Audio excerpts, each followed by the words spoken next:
In this video, we're going to add samples of water of different temperatures to beakers of room temperature water.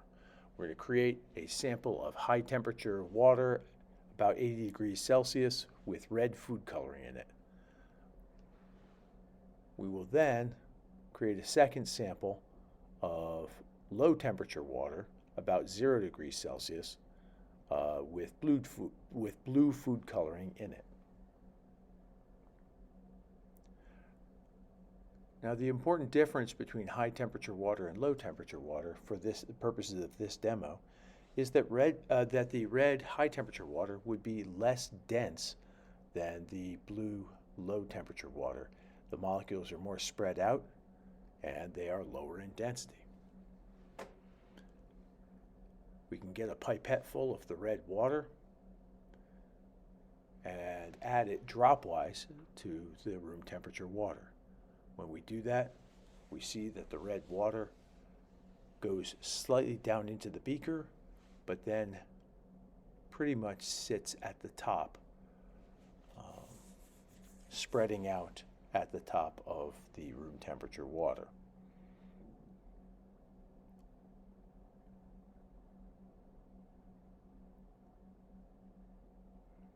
And we end up with a red layer at the top of our room temperature water.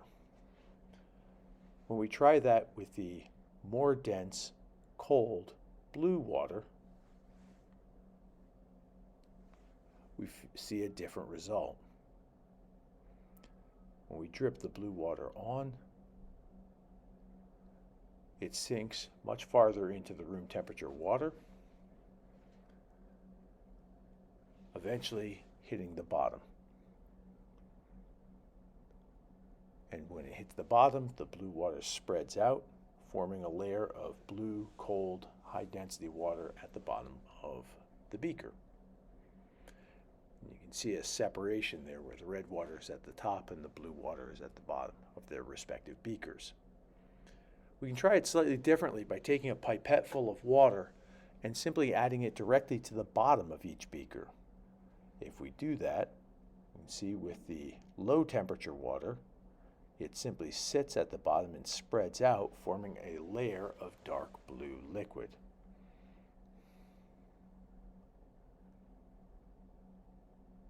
If we try that same trick with the high temperature, low density red water, we see that instead of spreading out at the bottom, it rises up due to its lower density. And we end up with, again, a layer of red water at the top of one beaker and a layer of blue water at the bottom of the other.